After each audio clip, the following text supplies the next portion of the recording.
মৰমৰ ছাত্ৰ-ছাত্ৰীসকল তোমালোক সকলোকে মোৰ ইউটিউব চেনেলটোলৈ স্বাগতম জনাইছো। আজিৰ এই ভিডিঅ'টিত মই তোমালোকলৈ লৈ আহিছো তোমালোকৰ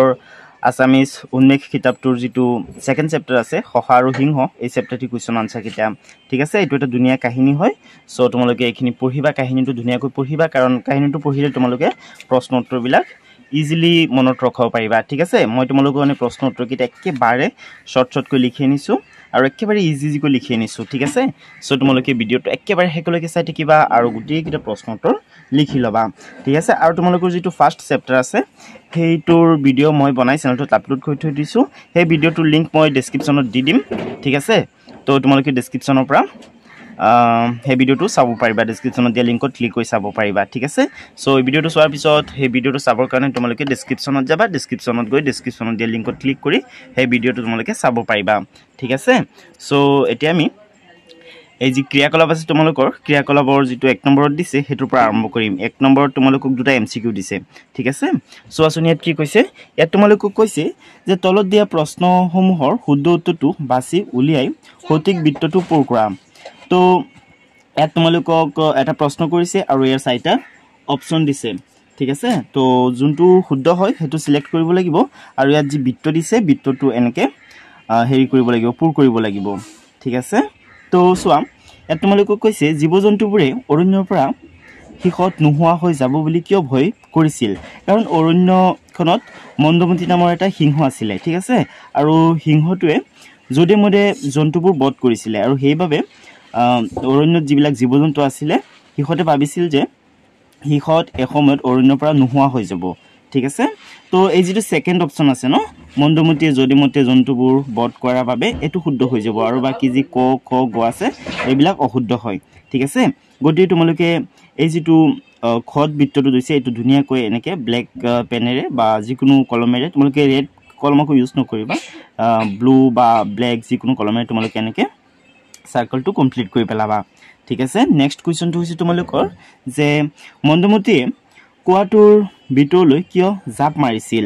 তো ইয়াত 4টা অপচন দিছে। সো প্ৰথম অপচনটো কি হয়, কোৱাটো ফটফটিয়া পানীৰে ভৰি থকাৰ বাবে। ইয়েস, কোৱাটো ফটফটিয়া পানীৰে ভৰি আছিল কিন্তু সেইভাবে জাপ দিয়া নাছিল, জাপ দিয়া কাৰণটো বেলেগ আছিল। তোমালোকে এটো বুজি পাবা যদি তোমালোকে কাহিনীটো ধুনিয়াকৈ পঢ়া ঠিক আছে, কিন্তু মই উত্তৰটো কৰি আনিছো। সো নেক্সট দিছে যে কোৱাটোৰ ভিতৰত আন 4টা হহা থকা বুলি ববাৰ বাবে। নহয়, এটো কিন্তু শুদ্ধ নহয়। নেক্সট গত আছে যে বুকত মন্দমতি পেটে কাও কাও কৰাৰ বাবে। এটো কিন্তু শুদ্ধ নহয়। কিয় জাপ মাৰিছিল কোৱাটোলৈ, হেতু হৈছে এটো কাৰণ যে কোৱাটোৰ ভিতৰত অন্য এটা সিংহ থকা বুলি ববাৰ বাবে ঠিক আছে। সিংহটো যেতিয়া কোৱাটোলৈ চাইছিলে তেতিয়া নিজৰ প্ৰতিবিম্ব বা নিজৰ ইমেজটোৱে কোৱাত দেখিবলৈ পাইছিলে আৰু যেতিয়া গৰ্জন মাৰিছিলে তেতিয়া কোৱাৰ পৰা প্ৰতিধ্বনি আহিছিলে ঠিক আছে। সাউন্ড ৰিফ্লেক্ট হৈ সিংহটোৰ কাণলৈকে আহিছিলে আৰু সিংহটোৱে ভাবিছিলে যে কোৱাত আৰু এটা সিংহ আছে আৰু সেই বুলি তেওঁ কোৱাটোলৈ জাপ মাৰিছিলে যাতে সেই সিংহটোক মাৰি পেলাব পাৰে ঠিক আছে। কাৰণ সেই সিংহটোৱে হহাটোৱে কোৱা মতে নিজকে অৰণ্যৰ ৰজা বুলি দাবী কৰিছিলে ঠিক আছে। এটো হহাটোৰ প্লান আছিল সিংহটোক মৰাৰ ঠিক আছে। সো তোমালোকে এই যেটো ফোর্থ অপশন আছে গ আছে এটো শুদ্ধ হয়। গতিকে তোমালোকে এই যেটো গত যোনটো বৃত্ত দিছে এটো তোমালোকে কমপ্লিট কৰিবা ঠিক আছে। সো এটো তোমালোকে ধুনিয়াকৈ কমপ্লিট কৰি পেলাবা। এতিয়া 2 নম্বৰত চোৱা, 2 নম্বৰত তোমালোকক দিছে তুমি ওপৰৰ উত্তৰকেইটা কিয় শুদ্ধ বুলি বাছি ললা সহপাঠীৰ লগত আলোচনা কৰি কোৱা। তো ওপৰত যে তোমালোকে দুটা অপচন বাছিলা, দুটা অপচন যে সিলেক্ট কৰিলা কিয় কৰিলা হেতু ক'ব লাগে। তো তোমালোকে উত্তৰটো এডো লিখিব পাৰা যে উত্তৰকেইটা শুদ্ধ বুলি বাছি লোৱাৰ কাৰণ হ'ল হহা আৰু সিংহ পাতি ভালকৈ বা ভালকে পঢ়ি মই বুজি পাইছো আৰু বেছি উপযুক্ত উত্তৰকেইটা বাছনি কৰিছো ঠিক আছে। তো তোমালোকে এডৰে উত্তৰটো লিখিব পাৰা। 3 তোমালোকক দিছে হহা আৰু সিংহ সাধুটো কোৱা। তো হহা আৰু সিংহ সাধুটো তোমালোকে 2-3 বাৰ মান পঢ়িবা, 2-3 বাৰ মান পঢ়িলে তোমালোকে ধুনিয়াকৈ ক'ব পাৰিবা ঠিক আছে। একেবাৰে সহজ হয় আৰু একেবাৰে সৰল হয় ওকে। ছাত্ৰ-ছাত্ৰীসকল এতিয়া সাইড চোৱাচোন। সাইড তোমালোকক দিছে তলত দিয়া শব্দবোৰৰ অৰ্থ আজ টানি মিলাও আহা ঠিক আছে। এই যিকেইটা শব্দ আছে এই শব্দকেইটা পাঠত আছে ঠিক আছে। তো তোমালোকে যাতে এই শব্দবিলাকৰ অৰ্থ বুজি পোৱা সেইকাৰণে ক্ৰিয়াকলাপটো দিছে ঠিক আছে। ক্ষুধা, ক্ষুধা মানে হৈছে ভোক ঠিক আছে, মানে হাংগ্ৰি ওকে। ক্ষুধা ভোক এটো হতে মিলিব, তাৰ মানে এটোৰ হতে মিলিব, ক্ষুধাটো ভোকৰ হতে মিলিব। নিবাৰণ, নিবাৰণটো মিলিব এটোৰ হতে, ৰক্ষা বা উদ্ধাৰ এটোৰ হতে মিলিব ওকে। সো তোমালোকে ধুনীয়াকৈ মিলাই পেলাবা ইয়াত যেহেতু বহুত কেইটা লাইন হৈছে গতিকে উল্টা পাল্টা হ'ব পাৰে সেইকাৰণে মই ধুনীয়াকৈ দেখাই দি আছোঁ প্ৰতিবিম্ব মানে হৈছে ইমেজ আমি যদি মিৰৰ সন্মুখত থিয় হওঁ তেতিয়া আমি নিজকে মিৰত দেখা পাওঁ ন সেইটো হৈছে আমাৰ ইমেজ মিৰত আমি নিজকে যে দেখা পাওঁ সেইটো হৈছে আমাৰ ইমেজ আৰু অসমীয়াত কোৱা হয় প্ৰতিবিম্ব ঠিক আছে আৰু ইয়াৰ সমাৰ্থক শব্দ আছে সমাৰ্থক শব্দ হ'ব পাৰে সা আৰচি বা দিছে আৰু যে পাত্ৰৰ সৈতে মিল ৰাখি দিছে আৰু যে পানীত ওলোৱা মানুহ বা বস্তুৰ আকৃতি প্ৰতিবিম্ব কেৱল যে পানীত ওলাই তেনেকুৱা কথা নহয় মিৰত ওলাব পাৰে বা গ্লাছতো ল'ব পাৰে ঠিক আছে তো মিৰত আটাইতকৈ ভাল প্ৰতিবিম্ব ওলায় মিৰৰ পৰা তাৰপিছত লেন্সত ওলাব পাৰে নেক্সট আছে হাজিৰ মানে উপস্থিত ওকে অৰ্থাৎ প্ৰেজেন্ট থকা নেক্সট আছে বন্ধক মানে হৈছে অন্যৰ ওচৰত কোনো বস্তু থৈ দাৰ লোৱা কাৰ্য বন্ধক মানে কি অন্যৰ ওচৰত কোনো বস্তু থৈ দাৰ লোৱা কাৰ্য নেক্সট আছে কেশৰটো এইটো সৈতে মিলিব সিংহৰ ডিঙিৰ দীঘল নোম ঠিক আছে সিংহৰ ডিঙিত যি দীঘল নোম থাকে তাক কেশৰ বুলি কোৱা হয় নেক্সট কি আছে নিষ্ঠাৰটো এইটো সৈতে মিলিব বাধাকৰণ বা গুচোৱা কাৰ্য ওকে ষ্টুডেণ্টছ সো এতিয়া তোমালোকে ধুনীয়াকৈ 4 নম্বৰ কেইটা শব্দকেইটাৰ অৰ্থৰ সৈতে মিলাই পেলাবা এতিয়া পাছত তোমালোকক দিছে তলত দিয়া প্ৰশ্নকেইটাৰ উত্তৰ কোৱা আৰু লিখা তলত ইয়াত তোমালোকক কেইটামান প্ৰশ্ন দিছে এইবিলাক বহুত ইম্পৰ্টেণ্ট প্ৰশ্ন হয় ঠিক আছে এইবিলাকৰ পৰা তোমালোকক পৰীক্ষাত প্ৰশ্ন সুধিব তো চোৱা পাছৰ কত তোমালোকক সুধিছে অৰণ্যৰ জীৱ-জন্তুবোৰ কোনে যদে মদে বধ কৰিছিল বধ কৰা মানে মাৰি পেলোৱা ঠিক আছে তো তোমালোকে উত্তৰত লিখিবা অৰণ্যৰ জীৱ-জন্তুবোৰ মন্দমন্তী নামৰ এটা সিংহই যদে মদে বধ কৰিছিল ঠিক আছে তাৰপিছত চোৱাচোন খত তোমালোকক দিছে যে শহাটোৱে মন্দমন্তীৰ ওচৰলৈ মুঠ 5টা শহা অহা বুলি কৈছিল দৰাচলতে কেইটা শহা আহিছিল দৰাচলতে কেৱল এটা শহাই আহিছিল ঠিক আছে 5টা শহা অহা নাছিলে তাৰমানে এটা কাহিনী বনাবৰ কাৰণে শহাটোৱে তেনেকে মানে 5টা শহা অহা বুলি কৈছিলে ঠিক আছে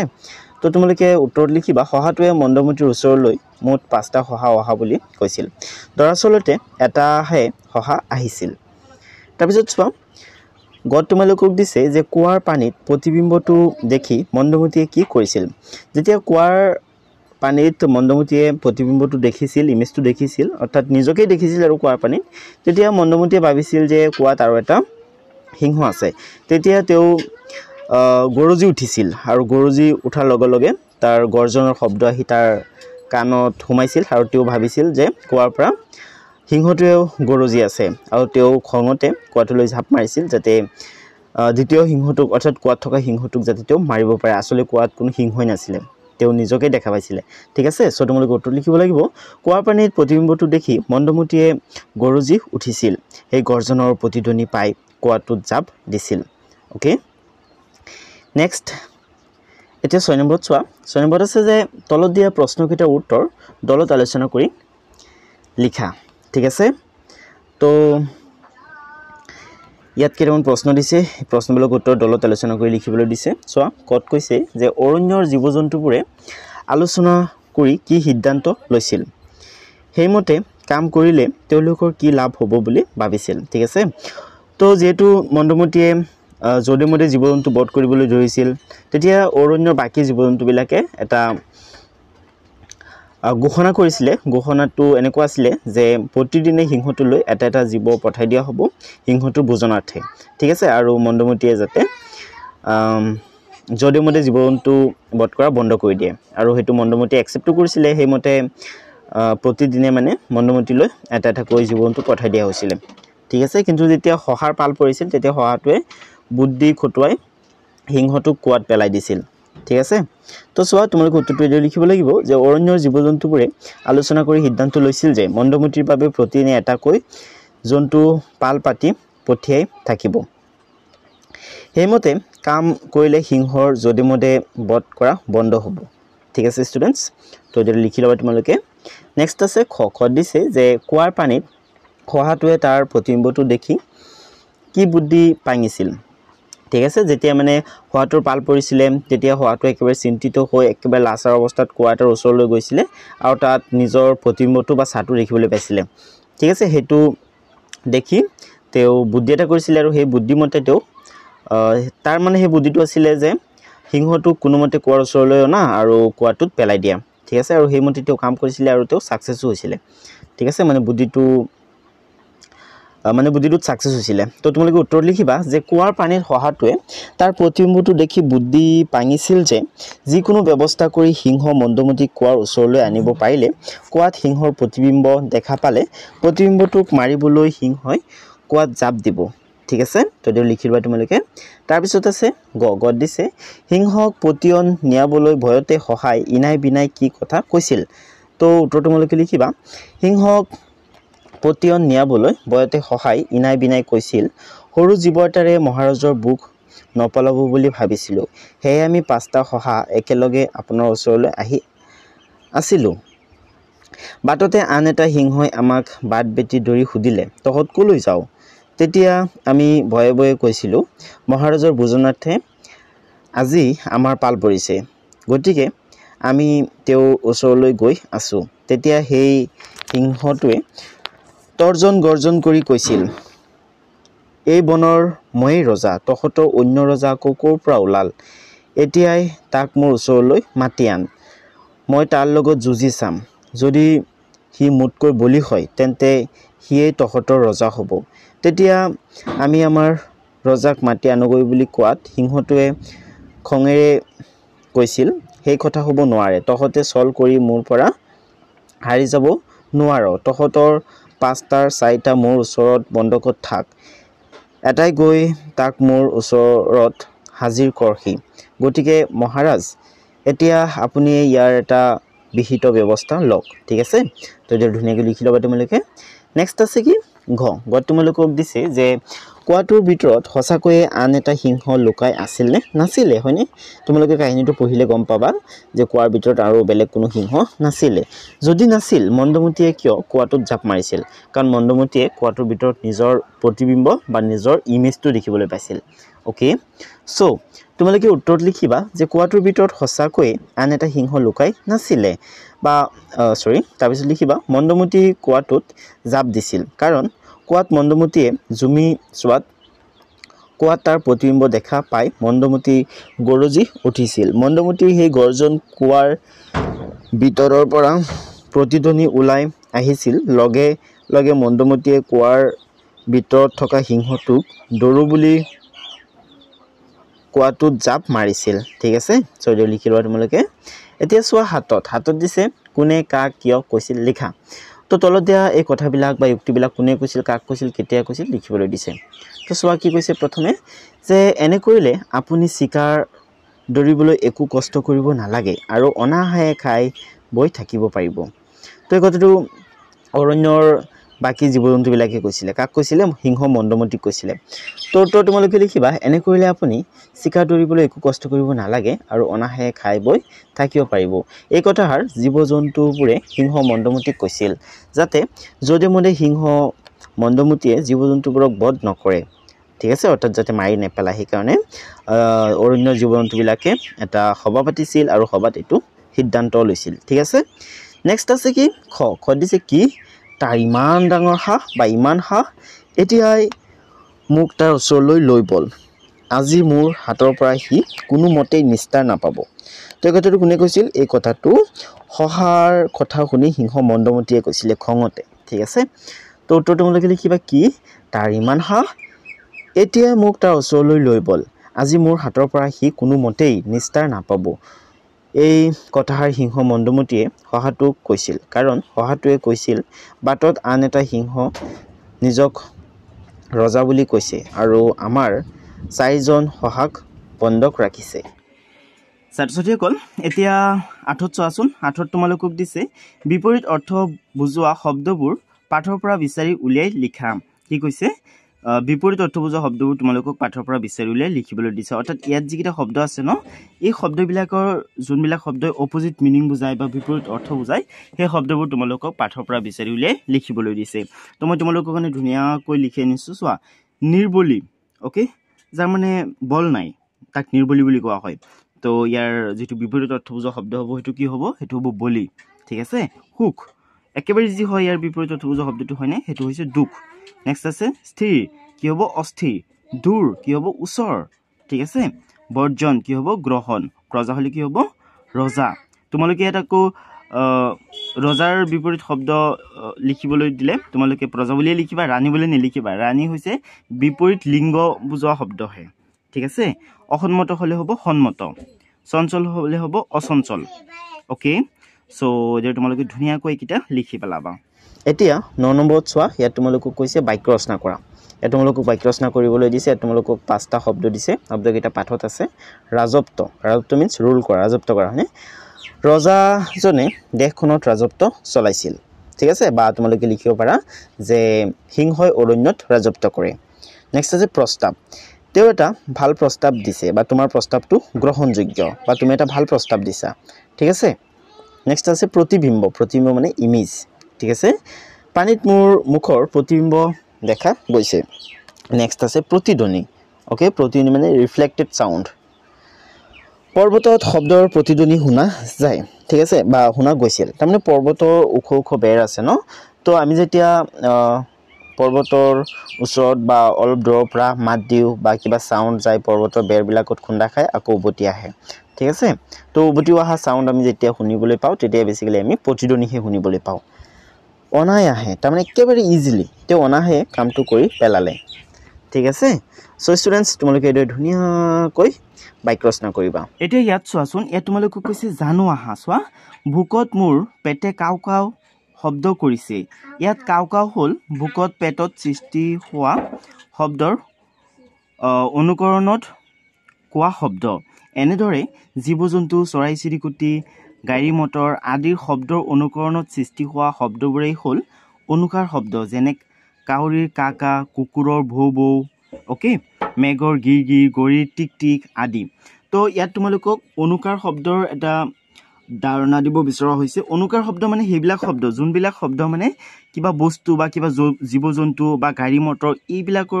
এইবিলাকে যি চাউণ্ড প্ৰডিউচ কৰে বা এইবিলাকৰ পৰা যি শব্দ ওলায়, এই শব্দবিলাক অনুকৰণ কৰি যি শব্দৰ সৃষ্টি কৰা হয়, এই শব্দবিলাকৰ অনুকৰণত যি শব্দৰ সৃষ্টি হয় সেইবিলাকক কোৱা হয় অনুকাৰ শব্দ। যেনেকৈ নেকি কাউৰীৰ কা কা, ঠিক আছে, কুকুৰৰ ভৌ ভৌ, কুকুৰে ভৌ ভৌ কৰি থাকে, হয়নে? এইটো হৈছে অনুকাৰ শব্দ। নেক্সট আছে মেঘৰ গিৰ গিৰ, গৰুৰ টিক টিক, ঠিক আছে। আই হোপ তোমালোকে অনুকাৰ শব্দ কাক কয় বুজি পাইছা। তো এতিয়া আমি ইয়াত পঢ়িম। ইয়াত চোৱা, ইয়াত এটা কথা কৈছে যে এইবাৰ তোমালোকে তলৰ বাক্যটোলৈ মন কৰাচোন। তোমালোকক ইয়াত মন কৰিবলৈ কৈছে। শহাটোৱে বয়তে ইনাই বিনাই ক'লে, সৰু জীৱ এটাৰে মহাৰাজৰ ভোক নপলাব বুলি ভাবিছিলোঁ। ইয়াত ইনাই বিনাই শব্দটোৰ মূল অৰ্থপূৰ্ণ শব্দটো হৈছে বিনাই। অ'কে, ইনাই শব্দটোৰ নিজা কোনো অৰ্থ নাই, ই অৰ্থহীন শব্দ। বিনাই শব্দটোৰ ধ্বনিৰ অনুকৰণতে ইনাই শব্দটোৰ সৃষ্টি হৈছে। এই অৰ্থহীন শব্দবোৰ মূল শব্দৰ আগত বা পিছত বহিব পাৰে। মূল শব্দৰ অৰ্থৰ জোৰ বঢ়াবলৈ তাৰ লগত কেতিয়াবা শব্দটোৰ সৈতে অৰ্থহীন শব্দ ব্যৱহাৰ হয়। এইবোৰেই অনুৰূপ শব্দ, যেনে গড় চৰ, মাছ তাছ, ইনাই বিনাই, ঠিক আছে। ইয়াত তোমালোকক অনুকাৰ আৰু অনুৰূপ শব্দৰ ধাৰণা দিব বিচাৰিছে। ইয়াত তোমালোকক কৈছে যে আমি কেতিয়াবা কিছুমান শব্দ উচ্চাৰণ কৰোঁতে বা কিছুমান শব্দ কওঁতে আমি তাৰ আগত বা পিছত কিছুমান সেইটোৰ চাউণ্ডৰ সৈতে চিমিলাৰিটি থকা কিছুমান শব্দ ব্যৱহাৰ কৰোঁ, যোনবিলাকৰ কোনো অৰ্থ নাথাকে। এনে সেইবিলাকক ব্যৱহাৰ কৰা হয়, কিন্তু সেইবিলাক ব্যৱহাৰ কৰা এটা মানে মেইন মকচদ বা মেইন উদ্দেশ্য হৈছে যোনটো মেইন শব্দ সেই শব্দটোৰ অৰ্থত জোৰ দিয়া, বা ছন্দ মিলাবৰ কাৰণেও কেতিয়াবা ব্যৱহাৰ কৰা হয়, কিন্তু মেইন মকচদ হৈছে যোনটো মেইন শব্দ সেইটোৰ অৰ্থত জোৰ দিয়া, ঠিক আছে। যেনেকৈ নেকি গড় চৰ, ইয়াত কিন্তু চৰ শব্দটোৰ কোনো মিনিং নাই। মাছ তাছ, ইয়াত তাছ শব্দটোৰ কোনো মিনিং নাই, ঠিক আছে। মাছৰ মিনিং আছে বাট তাছৰ কোনো মিনিং নাই। ইনাই বিনাই, ইয়াত ইনাই শব্দটোৰ কোনো ধৰণৰ অৰ্থ নাই। বিনাই শব্দটোৰ অৰ্থত জোৰ দিবৰ কাৰণে ইয়াত ইনাই শব্দটো ইউজ কৰা হৈছে, ঠিক আছে। আই হোপ তোমালোকে এইখিনি ধুনীয়াকৈ বুজি পাইছা। এতিয়া নেক্সট কি আছে চাওঁ। এতিয়া চোৱাচোন, দহ তোমালোকক দিছে যে দলত আলোচনা কৰি ফুলপাহৰ পাহিবোৰত থকা শব্দ ব্যৱহাৰ কৰি তলৰ দফাটো সম্পূৰ্ণ কৰা। তো ইয়াত এটা ফুল দিছে, হয়নে? বেলি ফুল হয় এইটো। তো ফুলৰ পাহিবোৰত চোৱা কিছুমান শব্দ আছে, তো এই শব্দবিলাক ব্যৱহাৰ কৰি এইটো দফা পূৰ কৰিবলৈ দিছে। এইদৰে তোমালোকে লিখিবা। জমনিহঁতৰ ঘৰৰ কাষেৰে এটি নিজৰা কুলু কুলুকৈ বৈ গৈছে। ইয়াত লিখিবা কুলু কুলু। ইয়াত চোৱা কুলু কুলু শব্দটো ইয়াত আছে, হয়নে? তো কুলু কুলু বুলি লিখিবা ইয়াত। ফুলনিখনত ফুলবোৰ জকমককৈ ফুলি আছে এইবিলাক অনুকৰণ শব্দ হয় ঠিক আছে আমি পাই আহিছো নহয় অলপ আগতে নেক্সট আছে ফুলবোৰত বুমৰাই গুণগুণকৈ উৰি আছে বুমৰাই কেনেকৈ উৰি থাকে মানে অৰ্থাৎ বুমৰাই উৰি থাকোতে কেনেকুৱা শব্দ ওলাই গুণগুণ শব্দ ওলাই হয়নে নেক্সট আছে যে নিয়ৰৰ টোপালবোৰ টুপ টুপকৈ সৰিছে বিৰ বিৰকৈ বতাহ বলিছে বতাহ বলুতে বিৰ বিৰ শব্দ ওলাই হয়নে নেক্সট আছে গোলাপৰ পুলিটো লহ লহপহকৈ বাঢ়ি আহিছে নেক্সট আছে তাকে দেখি জুমুনিয়ে খিলখিলকৈ হাঁহিছে ওকে সো তোমালোকে এইদৰে ধুনীয়াকৈ লিখি ল'বা এতিয়া চোৱাচোন 11ত তোমালোকক দিছে যে দুজনীয়া দলত বিভক্ত হৈ উদাহৰণ চাই অন্তমিল থকা আন আন শব্দ গঠন কৰা ঠিক আছে অন্তমিল থকা বেলেগ বেলেগ শব্দ তোমালোকক গঠন কৰিবলৈ দিছে তো চোৱা ইয়াত দিছে গলগলিয়া তো গলগলিয়া শব্দৰ অন্তমিল থকা শব্দবিলাক হয় এইবিলাক যে হলহলীয়া চলচলীয়া মলমলীয়া নেক্সট আছে টিকটিকিয়া এইদৰে লিখিব পাৰা তোমালোকে মিটমিটিয়া চিকচিকিয়া টকটকিয়া নেক্সট আছে জকমক লিখিব পাৰা তোমালোকে চকমক টলমল বিৰ নেক্সট আছে টিক লিখিবা মিকমিক গুণগুণ টুপ টুপ ওকে সো সেইটো ধুনীয়াকৈ তোমালোকে লিখি ল'বা অন্তমিল থকা শব্দ তাৰপিছত চোৱা 12 দিছে যে তলত দিয়া দফাটোৰ উপযুক্ত স্থানত জ্যোতি চিহ্ন ব্যৱহাৰ কৰা তো ইয়াত তোমালোকক এটা দফা দিছে আৰু দফাটোৰ উপযুক্ত স্থানত বা ক'ত ক'ত জ্যোতি চিহ্ন বহাব লাগে তোমালোকক বহাবলৈ দিছে এতিয়া আমি বুজিব লাগিব জ্যোতি চিহ্ন মানে কোনবিলাক এই যে আমি প্ৰশ্নবোধক চিহ্ন ব্যৱহাৰ কৰোঁ দাৰি আমি ব্যৱহাৰ কৰোঁ বিস্ময়সূচক চিহ্ন আমি ব্যৱহাৰ কৰোঁ ক্ৰমা আমি ব্যৱহাৰ কৰোঁ ঊৰ্ধ্বকমা হয়নে আমি ব্যৱহাৰ কৰোঁ হাইফেন হয়নে এইবিলাকেই হৈছে জ্যোতি চিহ্ন ঠিক আছে তো এই দফাটো তোমালোকক জ্যোতি চিহ্ন বহাবলৈ দিছে সহাটোৰ কথাখিনি শুনাৰ লগে লগে মন্দমতীয়ে কেশৰ ওলাই গ'ল গলগলীয়া মাতেৰে ক'লে কি তাৰ ইমান ডাঙৰ হাঁহ বা ইমান হাঁহ এতিয়াই মোক তাৰ ওচৰলৈ লৈ বল আজি মোৰ হাতৰ পৰা সি কোনো মতেই নিস্তাৰ নাপাব তো আজি জ্যোতি চিহ্ন ব্যৱহাৰ কৰি দফাটো যদি লিখা হয় তেতিয়াহ'লে এনেকুৱা হ'ব যে সহাটোৰ কথাখিনি শুনাৰ লগে লগে মন্দমতীয়ে কেশৰ ফুলাই গলগলীয়া মাতেৰে ক'লে ইয়াত তোমালোকে এনেকুৱা এটা চিম্বল এটা দিব লাগিব তাৰপিছত ঊৰ্ধ্বকমা বহিব তাৰমানে সহাটোৱে যিখিনি কথা কৈছে সেইখিনি ঊৰ্ধ্বকমাৰ ভিতৰত থাকিব কি ইয়াত তোমালোকে বিস্ময়সূচক চিহ্ন এটা ব্যৱহাৰ কৰিব লাগিব ঠিক আছে এইটো কি তাৰ ইমান ডাঙৰ হাঁহ ইয়াতো বিস্ময়সূচক চিহ্ন বহিব ঠিক আছে এতিয়াই মোক তাৰ ওচৰলৈ লৈ বল ইয়াত দাৰি বহিব নেক্সট আছে আজি মোৰ হাতৰ পৰা সি কোনোমতেই নিস্তাৰ নাপাব ইয়াত ঊৰ্ধ্বকমা শেষ হ'ব আৰু ঊৰ্ধ্বকমা শেষ হোৱাৰ পিছত দাৰি এটা বহি যাব ওকে সো লিখি ল'বা এইদৰে এতিয়া 13ত চোৱা তোমালোকক দিছে যে তোমালোকে পাঠটোত জীৱ জন্তু লাহে ধীৰে আদি জুৰীয়া শব্দবোৰ পাইছা এনেধৰণৰ শব্দ আমি দৈনন্দিন জীৱনত প্ৰায় ব্যৱহাৰ কৰোঁ দলত বাক হৈ তালিকাত দিয়া ধৰণৰ বিভিন্ন জুৰীয়া শব্দ লিখা তো তোমালোকক কি কৈছে জুৰীয়া শব্দ লিখিবলৈ দিছে তো জুৰীয়া শব্দ বহুত আছে হেজাৰ হেজাৰ জুৰীয়া শব্দ আছে তো তাৰে কিছুমান লিখিলেই হ'ল আৰু চোৱা যা জলপান যদে মদে জীৱন মৰণ বা বাতৰি লাহে ধীৰে তৰ্জন গৰ্জন তো লিখিব তোমালোকে এইদৰে যে নদ নদী গছ গছনি চৰাই চিৰিকটি খা খবৰ জাল জান জুৰি জীৱ জন্তু অলপ বেছি উঠা বহা হাঁহি ধেমালি দুম দাম হাঁহি ধেমালিটো দুবাৰ আহি গ'ল দেখোন তোমালোকে ইয়াত লিখিব পাৰা গড়দুৱাৰ চোৱাচোন আছে নেকি গড়দুৱাৰ নাই ঠিক আছে তোমালোকে গড়দুৱাৰ লিখিব পাৰা বা পাহাৰ পৰ্বত লিখিব পাৰা বা তোমালোকে লিখিব পাৰা দিন ৰাতি ঠিক আছে লাহে ধীৰে তো ষ্টুডেণ্টছ এইটো লিখিবা তোমালোকে সহজ হয় একেবাৰে হয়নে আৰু ডাঙৰ ডাঙৰ আখৰেৰে লিখা আছে তোমালোকে লিখি ল'বা ইয়াৰ পাছাইছে এতিয়া চোৱা এতিয়া আমি গোটেইকেইটা আলোচনা কৰি একেবাৰে জ্ঞান সম্প্ৰসাৰণলৈকে আহি গ'লোঁ চোৱা জ্ঞান সম্প্ৰসাৰণৰ আৰম্ভণি দিছে অৰ্থাৎ 14 তোমালোকক দিছে যে সহাটোৰ মনত খেলোৱা বুদ্ধিটো সঠিক আছিল নে দলত আলোচনা কৰি নিজৰ মতামত প্ৰকাশ কৰা অবভিয়াছলি সঠিক আছিলে কাৰণ সহাটো হৈছে এটা সিংহৰ তুলনাত একেবাৰে তুচ্ছ এটা প্ৰাণী হয়নে তেওঁ সিংহৰ লগত কেতিয়াও বলে নোৱাৰে সেইকাৰণে তেওঁ বুদ্ধি খটুৱাই নিজৰ লগতে অৰণ্যৰ বাকি জীৱ জন্তুবিলাককো ৰক্ষা কৰিলে হয়নে তো সহাটোৰ যিটো idea date is the perfect idea ঠিক আছে সো তোমালোকে এইদৰে লিখিব লাগিব যে সহাটোৰ মনত খেলোৱা বুদ্ধিটো সঠিক আছিল কাৰণ সিংহ মন্দমতীৰ কোৱাত পৰি মৃত্যু নহ'লে অৰণ্যৰ সকলো জীৱ জন্তু এটা এটাকৈ খাই শেষ কৰি পেলালে হয় ওকে সো লিখিবা তোমালোকে এইদৰে এতিয়া চোৱা 15 তোমালোকক দিছে সাধুটোত সহাটোৱে বুদ্ধিৰে অৰণ্যৰ জীৱ-জন্তুবোৰৰ প্ৰাণ ৰক্ষা কৰিলে তোমাৰ অঞ্চলত যদি এটা গড় বা হাতী হঠাৎ আহি ওলায় তেতিয়া তুমি কি কৰিবা ভাবি কোৱা আৰু লিখা তো তোমালোকৰ অঞ্চলত যদি হাতী বা গড় আহি যায় তেতিয়ালে তোমালোকে কি কৰিবা কাৰণ এইবিলাক হিংস্ৰ প্ৰাণী এইবিলাকে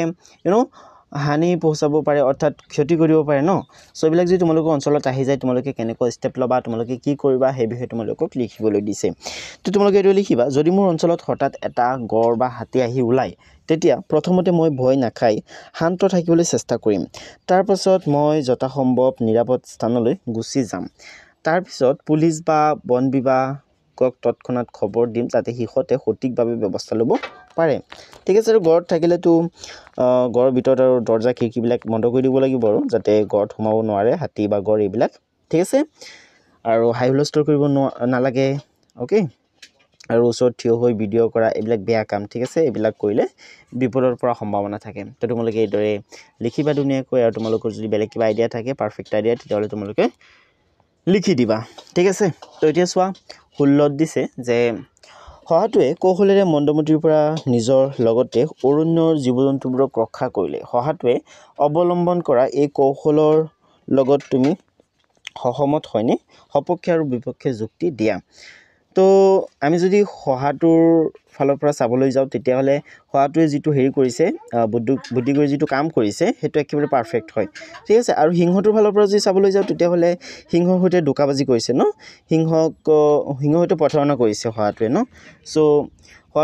সহাটোৰ ফালৰ পৰা চাবলৈ গ'লে ভাল কৰিছে কিন্তু সিংহটোৰ ফালৰ পৰা চাবলৈ গ'লে বেয়া কাম এটা কৰিছে বাট যিহেতু সহাটোৱে ইয়াত যেহেতু নিজকে বচাবলৈ চেষ্টা কৰাৰ লগতে অৰণ্যৰ বাকী জীৱ-জন্তুবিলাককো বচোৱাৰ প্লান কৰিছে সো ইয়াত আমি সহাটোৰ সৈতে একমত হ'ব লাগিব হয়নে কাৰণ জান বচোৱাটো মানে একেবাৰে এটা মানে গ্ৰহণযোগ্য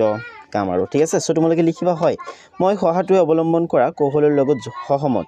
তলত মই সপক্ষে আৰু বিপক্ষে যুক্তিসমূহ দিছোঁ ঠিক আছে সো তোমালোকে এইটো লিখিবা যে সপক্ষে যুক্তি দি লিখিবা যে সহাটোৱে বল ব্যৱহাৰ নকৰাকৈ চতুৰতাৰে সমস্যাটোৰ সমাধান কৰিলে যিটো এটা বেয়া সময়ত সঠিক সিদ্ধান্ত লোৱাৰ এক উৎকৃষ্ট উদাহৰণ ওকে সো এইটো লিখিবা তাৰপিছত বিপক্ষে যুক্তি দিবলৈ দিছে ন তো তোমালোকে লিখিবা যে সহাটোৱে মিছা কথা কৈ সিংহটোক ধোকা দিলে যি নৈতিকভাৱে সঠিক নোহোৱাৰ সম্ভাৱনা আছে ঠিক আছে তো ষ্টুডেণ্টছ তোমালোকে এইটো ধুনীয়াকৈ লিখি ল'বা এতিয়া চোৱাচোন 17ত কি দিছে 17 তোমালোকক কৈছে যে দলত ভাগ হৈ প্ৰতিটো দলে তলত দিয়া শব্দসমূহৰ পৰা অতি কমেও 5টাকৈ শব্দ ব্যৱহাৰ কৰি একোটাকৈ দফা লিখা ইয়াত কিছুমান শব্দ দিছে ন ইয়াত তোমালোকক কেইটা শব্দ দিছে 8টা শব্দ দিছে তো ইয়াৰ কমেও 5টা শব্দ ব্যৱহাৰ কৰি তোমালোকক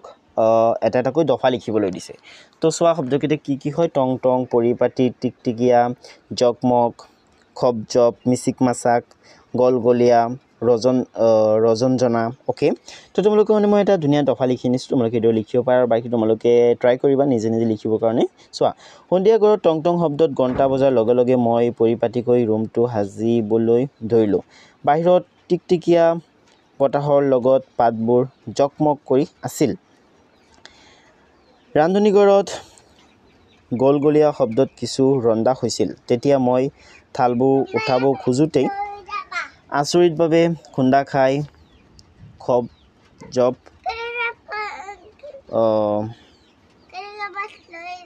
ইয়াত একচুৱেলি বানানটো ভুল হৈছে চাগে ঠিক আছে খুন্দা খাই খব জব কৰি পৰি গ'লোঁ ইয়াত গ'লোঁ হ'ব ঠিক আছে খুন্দা খাই খব জব কৰি পৰি গ'লোঁ ঠিক আছে ইয়াত লিখিবা খব জব কৰি পৰি গ'লোঁ মোৰ মুখৰ পৰা মিচিক মাছাক শব্দৰে হাঁহি ওলাই গ'ল ওকে সো লিখিবলৈ তোমালোকে ধুনীয়াকৈ ছাত্ৰ ছাত্ৰীসকল এতিয়া 18 তোমালোকক দিছে আগৰ শ্ৰেণীত পাই অহা নাটিকাৰ আৰ্হিত সহা আৰু সিংহ সাধুটো নাট্য ৰূপত লিখা কি কৈছে আগৰ শ্ৰেণীত পাই অহা নাটিকাৰ আৰ্হিত সহা আৰু সিংহ সাধুটো নাট্য ৰূপত লিখা তো সহা আৰু হেৰি